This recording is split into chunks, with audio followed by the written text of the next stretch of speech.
read the comic books for the first time really just got me intrigued. And now I really love comic books.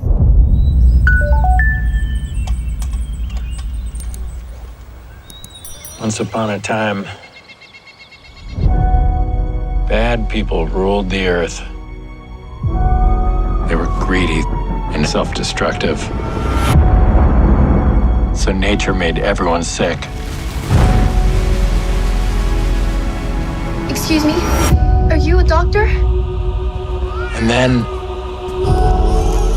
a miracle happened. Christian, Gus is such a kind, innocent, beautiful spirit. How have you been taking the reactions to your work now that the show is out? And now, how do you see it as a whole? So getting the reactions and the feedback from everyone who watches it is amazing because I love hearing feedback and reactions. Like, people say that it's a really good show, and that's what really makes me happy, seeing that feedback. And, getting to film Sweet Tooth was an amazing experience because, I got to play a hybrid, which is a concept that's never been able to, work in my head. It's so unique to me. And it's really cool to, get to play a role like that. And I really love doing it. Amazing. Sweet Tooth is a fantastic depiction of the reality we are living in. Nonsu, how do you feel this kind of fairy tale gives to us, the audience, a lesson about humanity? I think it's key to realize that Sweet Tooth was filmed. The original source material, the original comic, was written over a decade ago. So it's kind of a coincidence. And like so many things, it's just come out at the right time. It kind of shows an environment that is similar to what we've been through in the last year, or an outcome that could have been a possible thing. But I think the message that Sweet Tooth gives is that there is hope.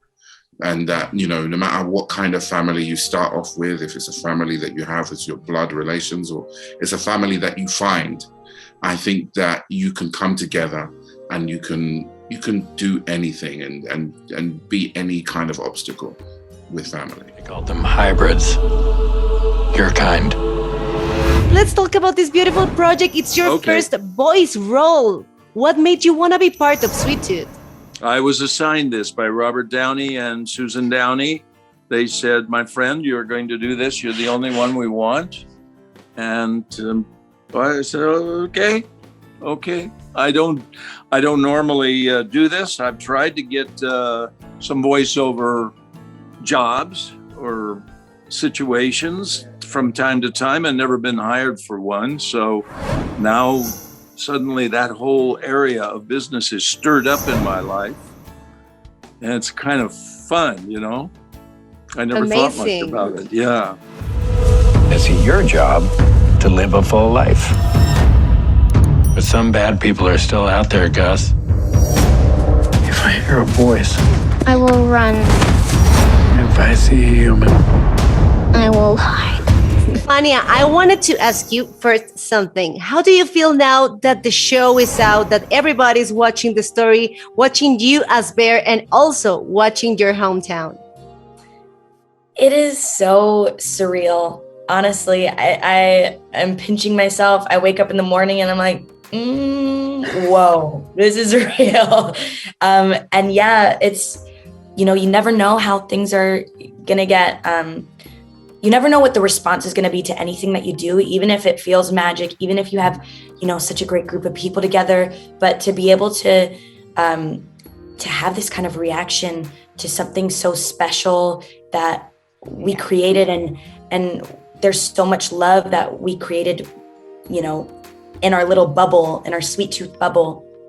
And it feels like a big group hug, a big love fest. It's really amazing. Dania, as Amy was not a character that was originally in the comic, how was your approach to her, the tools you used from the comic, and also what you found on the script? The comic book is very dark. And I love the fact that the themes of the comic book were still going to be a part of the show, because those themes were the themes that I related to, and that was very easy. So it was very easy for me to come in seamlessly into the show. You have reason to believe that you are harboring an animal child. Come here, you little freak.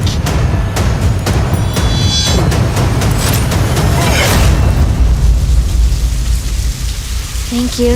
Adil, as humans, we are afraid of what we don't understand. How different do you think reality could be if we were more brave towards all kinds of differences, as we see how intolerances takes us as humanity on the series? Yeah, I think it would just be a lot. The world would be a much better place if we could embrace difference more than we do. But like, I'm gonna say, we could be doing a lot better, but we're doing okay at the moment. We're not doing amazingly, but we're sort of doing all right. And I think maybe this series is showing the appetite for that need to see things differently. Neil, you were truly unrecognizable as General Abbott in this series. Do you think that having this physical transformation helps you to get into the right mindset for the role?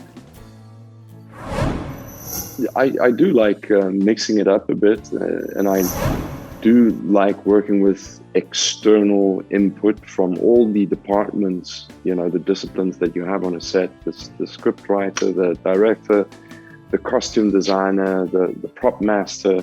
They all bring a little something to it. And I go, I love to be informed by that, to come up with the composite. And then hopefully on that first day, when you've got that distilled thing there, then you start building the puzzle. Where's Colorado? What's in Colorado? I heard there's a safe place for kids like me. If you go out there alone, they'll have your head by morning. I'm not alone. I got you. Because after you get the role, and you were talking about the uniqueness of it, how was your preparation for it? Were you into graphic novels before, or comic books? And also, how did you prepare to act as a half deer, half boy character? Read the comic books for the first time really just got me intrigued.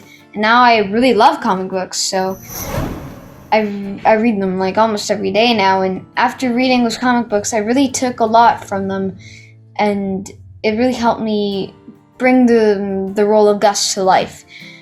And I really love the comic books because, they're really dark, but our script writers made it more family friendly while still keeping those dark aspects. No, so your character teams up with this innocent, beautiful, and pure boy. What do you think was the element that made that team work?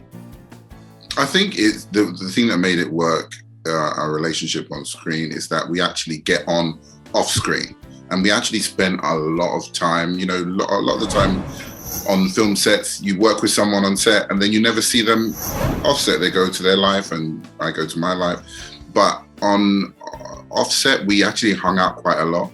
Christian's mom is really great at organizing kind of activities off the set that we kind of hang out with each other and the rest of the cast.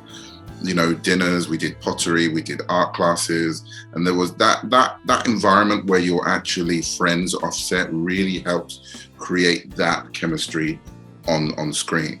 And I think that's what made it work. If there's anyone out there like me, I need to find them.